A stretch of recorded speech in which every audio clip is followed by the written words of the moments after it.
Oh, so welcome to our third Tantric Tool podcast. Yeah, we're excited again. Yeah. Today we wanted to talk about breasts because it's a really big subject and there's so much to say. There's so many women carrying so much in their breasts, and we've both got quite Mm, different breast stories. we have. Like say, like instead of history, it's like breastery. Yeah. Very much so. Yeah. Should we maybe start with our stories Yeah, and yeah, great see? idea. What's Yeah. yours? What's mine? Oh my God. Yeah, I feel quite emotional. Here we go. Here are my emotions again. Your beautiful emotions. Let's My hope beautiful that's here. emotions. I'm celebrating them. Yeah. I used to have a story that I was a crybaby and it was bad, but actually, I'm really celebrating that I can feel my emotions now. Because I've had a very deep, I'd say challenging story with my breasts. Really, really challenging. Um, yeah, when I had this story that my breasts weren't big enough, they weren't good enough, they weren't enough. Mm. And in my 30s, I decided to have breast implants. Yeah. And I think initially it felt good. There was that initial boost of, I felt something. Yeah, there was something that felt good around it, but pretty quickly it felt more, and this is my story, around shame around it. It didn't feel as though they were mine, they were real. Right. Um, and I still felt a lot of pleasure when I had implants. Um, but then what happened was that I ended up in a relationship where one of the first things he said to me was that, oh, he'd pay for me to have even bigger breasts. And knowing what I know now, if someone says that to me, I would, yeah, probably tell them to fuck off, to be honest. Or I wouldn't be affected by it because, again, that's his story, right? And my Yeah. story. But in that relationship, it's interesting. I ended up marrying this guy. I ended up being allergic to my wedding ring. I ended up having this throat thing going on. And also, my left breast, I got this real tension and contraction around the implant. So I had that looked at, and they were worried that it was some form of cancer, but it wasn't. But what revealed itself was that I needed to have them replaced. And I'm actually really sad that I didn't have them took out then, Yeah. because a part of me really wanted to, but the time wasn't right. So I had them replaced. Um, yeah, and that in itself was challenging. Yeah. And I was still with him, and this time we were breaking up. We were going through the breakup, and then then we split up, and as you know, it's been a real journey for me letting go of looks. Yeah. So I stopped wearing makeup after I split up with him. And then I let my hair grow out. And then the last thing for me was to remove my implant. Yeah. And that felt huge. It felt so scary. Because the second time is when I had them put behind my my muscles for a better result. And I didn't even know what that meant. Right. But I had them put behind the muscles, which meant that when I had them removed, that there's a gap in my breasts. Right. Yeah. So I can't push up and have the cleavage that the perfect woman would have, right? Yeah. um, but I knew I wanted them removed, and I knew that I wanted no. So I didn't want to lift. I didn't want to have, because a lot of people have them removed. They'll have a lift to make it look better, which means obviously cutting out the nipple, having lots more scarring, and I just wanted minimal surgery. I just wanted them out. Right. And I did, and I think all the grieving that happened before and all the fears that happened before I had them removed yeah, was a lot of the journey. And when I had them out, they didn't look great, they didn't. Yeah. And that's now, God, I don't know how many, maybe 6 years ago. I think it was Um, not long I met you, so Yeah. it must be getting on for 8 years ago. Is it? Yeah, I mean, I'm not Yeah, 100% sure, yeah, but yeah. But about 7. It's about 7. Yeah, it's about 7 years ago. mm, Yeah, because I remember when we did the yoni egg course, I still had implants, and I actually did the breast video. And yeah, I remember when we did pleasure school, I wanted to do the breast video again because I'd had them removed, and I felt like that was really important to me. yeah, Um, but what's happened after I've had them removed is that I've lost sensitivity, and that right, really saddens me. yeah, yeah, Yeah. And I yeah. still believe that I still believe there's a possibility for that to open up again, but I don't feel as much and there's actually places of numbness. And is that over all of your breast tissue, or are there any No, places? not all of it, not all of it. So the left nipple I feel more in, I feel a bit more in the left, there are places in, but what I actually have realized that when that physical door's closed, what has actually opened is the energetic door. So I Right. feel a lot energetically. So I can really just feel into my breast and feel that energy and Yeah. feel that arousal that then goes down to my yoni. Yeah. That's So so that interesting. So it's the energy. So even though you're not feeling on the surface of your skin, you're yeah. feeling energetically internally. When do you mean when you're touching, when you're doing breast massage and things like that, that you're Yeah, if feeling when I'm feeling right? touching or not feeling, not touching, but I can really connect to the energy on a deeper level than ever before. That's And I so feel, interesting. yeah, it is an and I feel like often, when we reach menopause or later on in life, that there's some doors that close, right? And then we make that so wrong. There's something wrong with me, and it's bad, and it's like, but then that can open up to another door, right? Yeah, That yeah. maybe wasn't accessible before. Gosh, So I mean, I just want to pause on that because that's really kind of quite profound and not really something that I've thought about, like this, how a closing door around menopause means that another door could open, and we don't think about the no, open doors, we just think yeah, about the ones that have the closed. closed, yeah, I really Yeah. And feel then the that. other thing that this makes me think of is how like women with who've had their cervix removed can still have cervical orgasms because they're working with the Absolutely, energy of the cervix. So even though you can't feel the touch on your skin, you can still feel the energy that's moving in the the breast. And in some energy, ways, like because on the last podcast that we did, you spoke about energetics and yeah, menopausal women, how the yeah. energetics become more important, and this kind of increased sensitivity to the energetics that you felt in your life. Yeah. So And I'm really feeling it now. You speaking into it. I'm feeling that the tingles in my body when I know there's some truth in that. So, yeah, yeah, yeah. So I do feel a lot energetically. And it's a different sensation. It's a different yeah, experience, but I do feel that that door's opening more and more for me personally. yeah, And yeah, there's still shame around my breasts. There is still shame around that they should be this, be that, be the other, yeah. what they look like. But also I'm really learning to love them and accept them and just be And fucking grateful for. what are the things that have helped you with that journey of like letting go of the stories about what they're meant to look like and how they should be, and letting go of the shame? What's really helped you with that?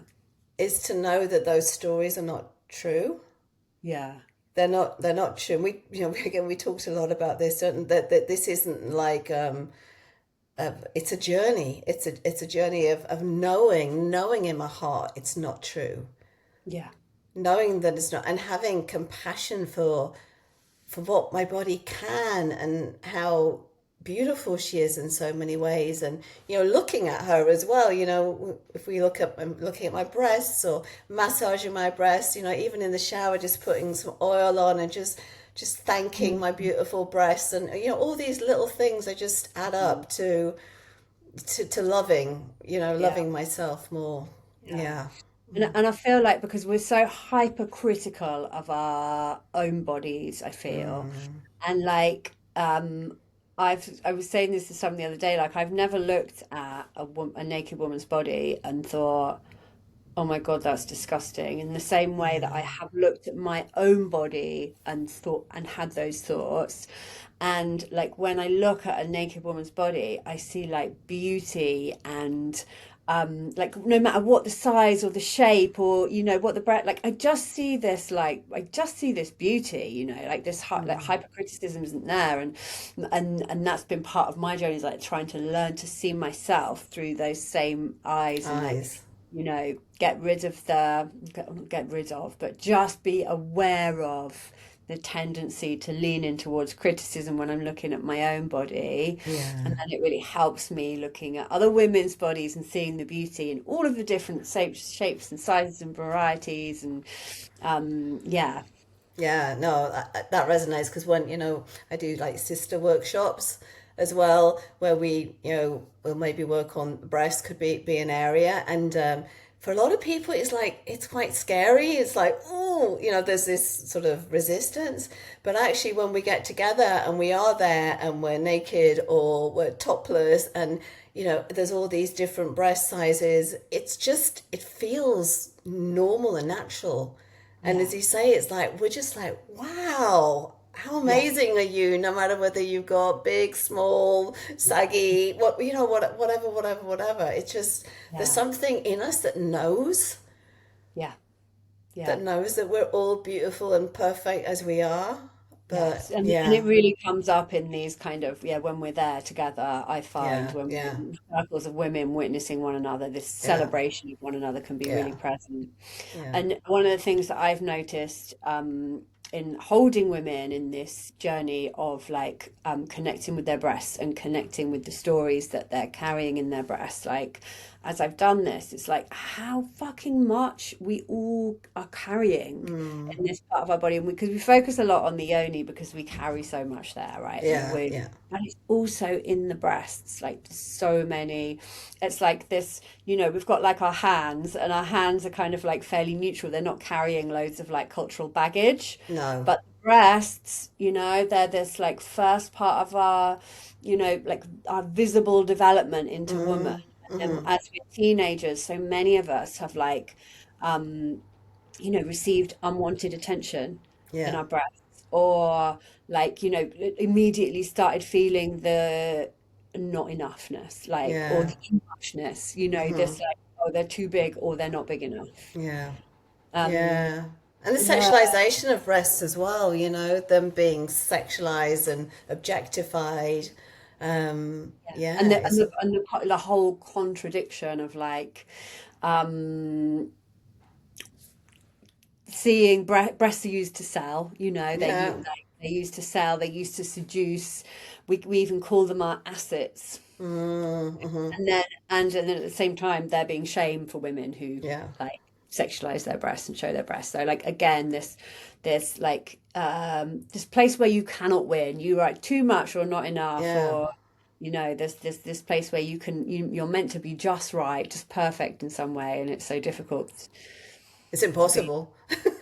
Yeah, it's impossible to be that. Yeah. Yeah, Yeah. Yeah. absolutely. Yeah. Yeah, so I feel like, collectively, because when it's like these cultural stories that are carried in the tissue, like it's in the tissues of our Mm-hmm. bodies. Yeah. Mm-hmm.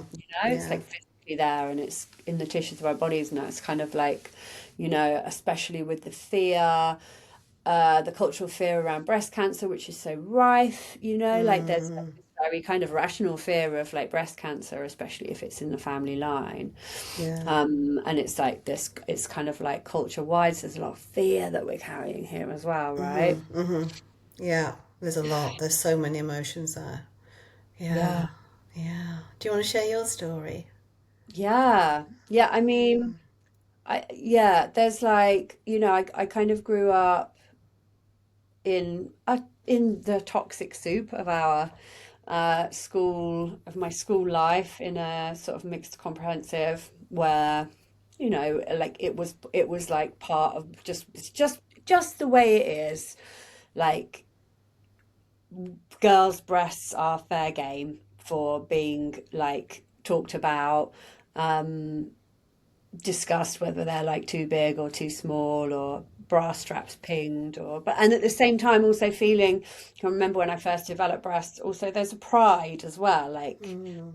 pride there, you know, of like, this what these signify, what these breasts signify as well. But I can remember when I first developed breasts, like really not wanting, I was trying to push them back in. I can remember sitting in the bath and trying to push them back in because I was like, I don't want these, I wasn't ready. And that was just the kind of transition out of childhood, when the breasts start to bud. But not being aware of, so just being in that toxic suit, but not being aware that it was a toxic suit because it's Mm. just the way it is. Every girl goes through this. We all experience the same fucking shit. And Yeah. so we don't even know, and this is part of what makes it so powerful. It's like, this is normal. It's normal, for women's breasts to be talked about in a derogatory way. It's normal for men to have like page three girls, on the walls of their workplaces, which is what it was when I was a kid, when Yeah. my mum worked, like there were pictures of like naked breasts there, but then there was also this kind of like, those women were also like slags or sluts or whores, or they weren't respected women. Like, we want to Mm. look at them. This was the messages that were, which I wasn't aware of at the time, but these were the messages that filtered through. It's like, I would never want to be that woman on page three of the newspaper because nobody, like, everyone's looking at her, but nobody's respecting her or like, saying good things about her. So I feel like, reflecting on all of this, it's like, gosh, these are all the messages that we receive unconsciously about breasts and about being a woman. Mm. And then, yeah, like, I feel like a bit, as my breasts were kind of like part of my sexual journey, but they weren't for me. Like, can't remember sort of like feeling a lot of pleasure in my breasts. I can just remember knowing that, oh, this is part of what we do. We let boys touch our breasts. Or if we're Mm. making love, the breasts are touched. But I don't remember any kind of like orgasmic experiences or feeling like a lot of pleasure or, really conscious touch. It's more kind of like my breasts being for other people's pleasure, Yeah. them being touched because it gave other people pleasure rather Mm. than it really giving me a lot of pleasure. Um, and then I think a big one for me is my journey with breastfeeding. So when I gave birth to my son and I breastfed for the first time, and it was like a really, really powerful and beautiful experience for me, which was celebrated until my son was about a year old. And Mm. then the shame crept in, and then it was like, because we're meant to breastfeed our children until they're like 6 months. And this is what I thought before I gave birth. I actually thought, I'll breastfeed him for 6 months and then I can get back to drinking wine, because that's what I did before I got pregnant and gave birth. I drank lots of alcohol, and so I was like, right, okay, I have to give up drinking for pregnancy, breastfeeding for 6 months, and then I can get back on the wine. And it didn't unfold like that. And in my breastfeeding journey, I realized, I learned about my body, I learned about breastfeeding, and learned about full term breastfeeding, where children actually, like 6 months is a very short amount of time in Mm. human evolution to breastfeed. And I wanted to just let my son breastfeed full term. But of course, there's like so much like cultural shame around Mm. breastfeeding a child over the age of like a year. And I don't know whether it's actually changing or whether it's just that I know lots of women now that do breastfeed their children for Yeah. longer. So it appears to me It's that more it's changing. accepted. Yeah. At the time, I didn't know anybody really. Like, it was, I mean, I was part of breastfeeding peer support groups.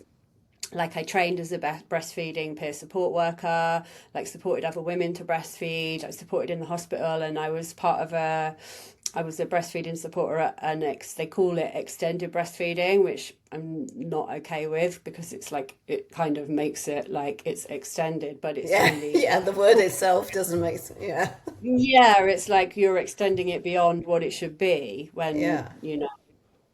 Um, yeah, but I didn't see a lot of women doing it, and I can remember being at like groups with my baby when he was like, you know, just over a year old, and just like actually at these groups where there were mothers with small children, feeling like I needed to go and like I needed to hide the fact that I was still breastfeeding him.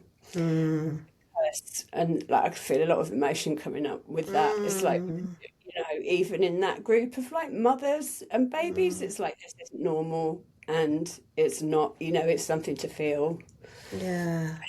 about. So that was, yeah, it it was really hard to feel the weight, the cultural weight that was against this. And it also came into my relationship as well. And I was struggling Mm, in my relationship at the time anyway with other things, but this was a really, you know, it was like the weight of the entire culture that is anti breastfeeding children beyond the age of one. Also, my partner felt that as well, and he felt that there was something not. mm.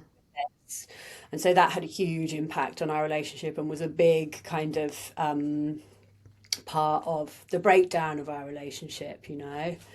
And yeah, it was difficult. It was a difficult time in those senses. And at the same time, I had this beautiful breastfeeding relationship with my son, and I breastfed him until he was 4, when it just naturally came to an end. My milk stopped, and yeah, it was beautiful for him. I could see it was really good for him. I could see that it was Mm. what he needed, and I could see that, you know, when it came to an end, it was like a kind of natural end rather than a forced end. That's beautiful. I really And want to celebrate the courage that it takes to do that. Because you're yeah, going against every I didn't breastfeed mine that long. I love breastfeeding, but I stayed within the norm. You know, it would be different if I was to do it again now, yeah, but back yeah. then, so, you know, it's huge. It's yeah, I really want to celebrate you doing what you Thank know is right, even though yeah. it's the hardest thing because everything else is telling you that it's wrong. Yeah, yeah. I can remember reading when he was a baby, I can remember reading an article that was written by a woman who lived in Mongolia. And it was a British woman who lived in Mongolia, and she'd written this article about what it was like to breastfeed like a 4 year old in Mongolia and how they breastfed their children. They breastfeed their children there until they're sort of like 4 or 5 years old, and then the last child gets breastfed until they're sort of like 7, 8, you know, because they're the last one. And Yeah. they're a really breastfeeding positive culture, you know, like the market stall, they'll make the space for the woman to sit down. If you leave like express breast milk in the fridge, an adult will drink it because they can remember the taste of breast. You know, it's like super positive. And I can remember reading that when my child was a baby and then thinking, maybe I'll need to go and live in Mongolia. Would be easier, wouldn't it? Yeah, but also though knowing, I think that's what really helped me is knowing, Yeah. you know, like having this real confidence that this is normal human Yeah. behavior. And what's Yeah. not normal is the way that our culture has twisted um, and created this disgust around women breastfeeding toddlers. Mm, And mm. I even got, you know, I even had strangers on trains asking me why I was breastfeeding my Really? 3 year old, you know, and if that was normal. Yeah, yeah, it's like, yeah, Yeah, you obviously made them feel uncomfortable. yeah. Well, I Yeah. think she was curious. I think in this Oh, right. particular Okay. case, she was curious. But, you know, I had other things like I had me and my partner went to see a counselor, and one of the first things she said in the first session was that I shouldn't be breastfeeding my toddler. And this was a big Wow. rupture point in our relationship. And so that wasn't helpful No. at all.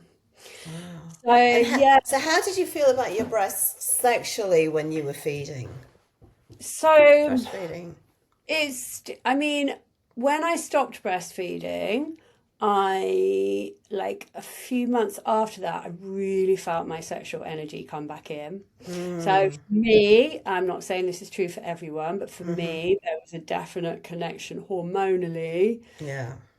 which kind of makes sense, like evolutionarily for me, because it's like, okay, for hunter-gatherer people, the 4 years is about the kind of like natural age gap between children, because you can't have two babes in arms, you can only have Mm-hmm. one, and so you Mm-hmm. have breastfeeding and amenorrhea, which means that you can't get pregnant while you're breastfeeding, and because you're not ovulating. But then also it makes sense to me that the desire Yeah, it does. maybe Yeah. subdued, or certainly spontaneous desire anyway, maybe subdued at that time. But also at that time, I was going through a really difficult period with my partner as well. Mm, mm-hmm. And I wasn't aware sexually. During that time, I wasn't like in a, and before that time, I wasn't in a place of awareness around my sexuality. So it's Mm, mm-hmm. actually something that I was distancing myself from Mm-hmm. in lots of ways. And then just after, I mean, literally just after I finished breastfeeding, was it literally just after? No, it wasn't just after. It was a year later was when I started um, doing tantric journey. Met you. Not didn't meet you Mm, straight away, but I started the tantric journey a year after that. oh, After I'd split up interesting. with my Yeah. partner. Yeah, yeah. But Mm, I guess for me, from all of that, that's like it's like a real awareness of how we treat, like the cultural story that we have around breasts and how that affects women. yeah. And things like they don't belong to us, Mm, and mm-hmm. the extent of the disgust. I had a friend as well who she sadly passed away actually quite a few years ago now, but she was breastfeeding her 4 year old, and she had a YouTube channel, and with a lot of views on it, and there was a lot of kind of disgust voiced on that, and that's why there were a lot of views on it, because people were like, how can you do this? It's actually seen as child abuse, to be breastfeeding your 4 year old by some people, this kind of Wow. like really big disgust around it. And yeah, I suppose it just made me kind of quite a fierce and passionate defender of breastfeeding and women's right to breastfeed or not, if they don't, Yeah. I Yeah. to be able to do what we want to do, because sometimes it can go the other way, and sometimes women are shamed for not breastfeeding when maybe they wanted to and they couldn't for whatever reason, or maybe they didn't want to. It's like Mm, this choice to be able to do what we want to do with our breasts. yeah. And I think that's the core of it, isn't it? It's knowing what is my truth and Mm, being able to do that, which isn't yeah, necessarily someone else's truth. yeah, Um, exactly. Yeah. yeah. And Yeah. and yeah, this choice, isn't it? This choice Yeah. and this ownership over our own bodies and what we decide to Yeah. do Yeah. with our Yeah. bodies. Oh, yeah. But yeah, what I've found really healing, because that's part of the story, like everything that happened before then is part of Mm, the story. And then when I started working with Tantra and being more conscious around sexuality and pleasure, that's when I started discovered that actually touch on my breast could be pleasurable and even orgasmic. mm, mm. Which I never knew. I had no fucking idea breasts could be orgasmic. I didn't know that you could have breast orgasms, like I'd never come across that. And then even when I did come across it, it was like not sure It's how not for that me. could. It's not going to happen to me because that was your Yeah. story. That happens to other women, not to me. Yeah. So, what's your relationship with your breast like now in this moment? Well, I've just done. I've just held the first 2 weeks of the course that I'm holding at the moment, Yoni Power, and the first 2 weeks we just focus on breasts, and so Oh, it's like I mean, I have anyway. I try and do a daily breast massage anyway in my life, just generally.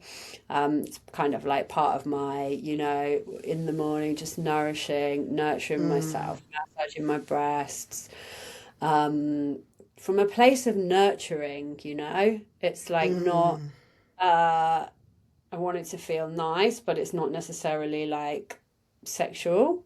It's just yeah. I'm nurturing myself for my touch. But yeah, the first 2 weeks of Yoni Power when we do like a 10-minute daily breast massage, and then we'd have like an hour long practice, and I do all the practices with the women that are doing the course. So we're like really, really spending time with our breasts, and then also like really, again, um, going into the stories, like the inquiry, like what is it that we're carrying, and for me, uncovering new layers. So Mm, in the journey that we've just done, I was kind of really spent a lot of time in my teenage self, like exploring or feeling the vibrations of what happened when I was a teenager with exploring with boys at that time, and what imprint that had left on me. So and I feel like there's new layers to yeah. all the time. But I guess what I feel now that I didn't feel before is like I feel like a real connect, like I feel a lot of pleasure in my breasts, connection between my breasts and my yoni. Mm, mm-hmm. My nipples were numb for years. Like I've got much more sensation in my nipples now. They like I couldn't really like I could be touching my nipple and not feel it. So there's more sensation there. But yeah, just like this ongoing relationship, I feel, you Yeah, I know. think that's important to acknowledge, isn't it? We talked a bit about that it's there's so many layers to it, and no matter how old you are, how old we are, there's always more to uncover and discover and yeah, Yeah, soften into, really. yeah, yeah, Yeah. absolutely. And this connection with the breasts, the heart, and our self-love, Mm, our capacity to love ourselves unconditionally, which is one of the hardest things to do, right? yeah, yeah. Because nobody's But taught us that. Mm, yeah, mm-hmm. yeah. And the art, the armoring that we have around our heart, and like it's like like continually doing this work of opening the heart, and the breasts. I feel are a real key in working with the breasts, a real key to softening around the heart and opening our hearts, which is a big part of our spiritual journeys. Yeah. Opening our heart so that we can give and receive more love. You know, Yes. To like ourselves how first and foremost. ourselves first and foremost, but also just being able to Yeah. allow love in, and like Yeah. feeling the places where we harden and guard. Mm-hmm. Um, and that I feel like I feel like on that journey, I feel like I'm like, I'm I'm about here. So if there could be a beginning and an end point, I'm right at the start, Yeah. We'll really. do we'll do Even over a few lifetimes maybe. Yeah, maybe.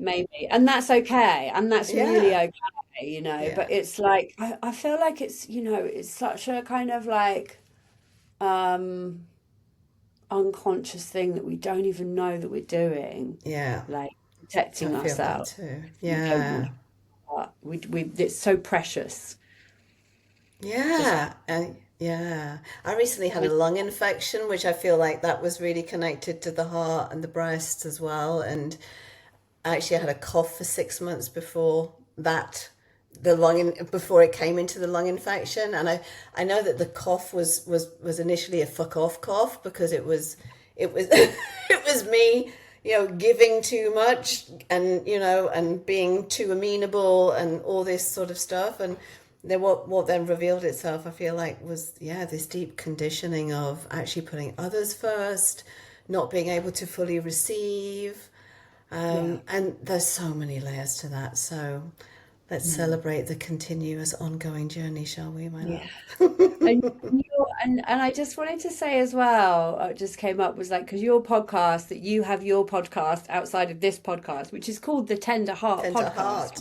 Yeah, yeah, Yeah. yeah, yeah, yeah. So that, yeah, it's really about, and that feels true for me, like the, the tenderness that is here, and the vulnerability, and the truth that we are starting to see, but there's many layers to work Mm. through. Yeah, there are, yeah. And I feel like it's such a good starting point for us as women to begin by connecting with our breasts. Hmm. I Um, agree. by, by touching them, by touching them, nurturing them, nourishing them, and touching them in a way. Yeah, in a way that It's feels good rather than doing. I don't have to do a breast massage, but I can yeah, feel or relax into it, breathe into of the breasts, melt into the breasts, as you say, what feels mm, nourishing for me. Yeah, what does my yeah. body need We're right not now? checking, we're not there checking for lumps and checking whether we've got cancer. Like we're feeling our breasts and just Yeah, touching our breasts because it feels yeah, good. yeah, Amazing, yeah.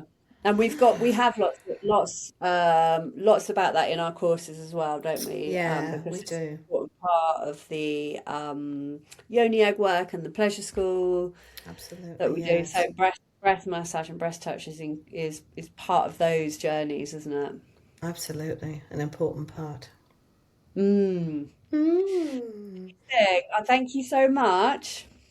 Thank you, my love. Always enjoy chatting with you about our favorite topics. Yay! Cool.